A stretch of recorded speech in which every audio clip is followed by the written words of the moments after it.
Good morning. আমি বেজস। তো ফ্রেন্ডস, আমি একটা কথাই প্রত্যেককে বলতে চাই যে for things to change you have to change. যদি সত্যি কিছু পাল্টাতে হয় আগে নিজেকে পাল্টাতে হবে। আপনার সেটা দেগঙ্গা থেকে দুবাই, মাথায় রাখতে একটা কথা, দেগঙ্গা ঘুরতে যাবেন না দুবাই ঘুরতে যাবেন? আরে দেগঙ্গার লোকেরা কোথায় ঘুরতে যাবো? দুবাই। তো দার্জিলিং থেকে যদি দুবাইয়ে কনভার্ট হতে হয়, পাড়ার দোকান থেকে মুদিখানায় কনভার্ট হতে হবে। এই জায়গাটা মাথায়।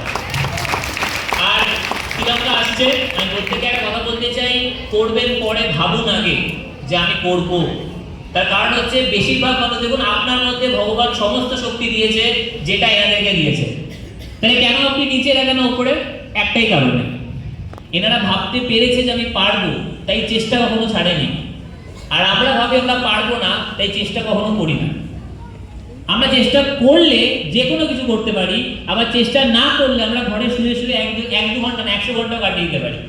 বাট আমি আপনাদেরকে একটা প্রশ্নই করতে চাই, জীবন বাঁচতে এসছেন নাকি জীবনটাকে ভালো রকম পাল্টাতে এসছেন? কোনটা পাল্টাবেন নাকি বাঁচবেন শুধু?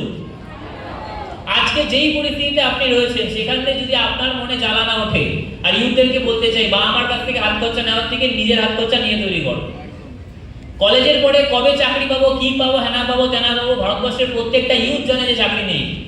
তাও আলাদা একটা মোটিভেশন চলে মনের মধ্যে, বা আমার লাখ লাখ টাকা খরচা করছে, আমি টাইম ইনভেস্ট করছি, এক্সাম দিচ্ছি, স্ট্রেস নিচ্ছি, সব কিছু করছি, ওই বেলা কোনো ক্ষতি নেই। আলাদা করে নিজে কিছু ভাববো, এন্টারপ্রেনিয়ার হব, বিজনেস করব, এই থট প্রসেসটা আগে ইনবিল্ড করুন নিজের ভেতরে। কারণ আমি এখানে জানি যে কটা ইউথ আমার বয়সী হোক, আমার থেকে ছোট হোক, বড় হোক, আমি একটা কথাই বলতে চাই, আমি জানি আপনি পারেন। বাট আপনি কি জানেন আপনি পারেন? আপনি কি জানেন আপনি পারেন? আগে এটা বিলিভ করতে হবে, আই ক্যান ডু ইট।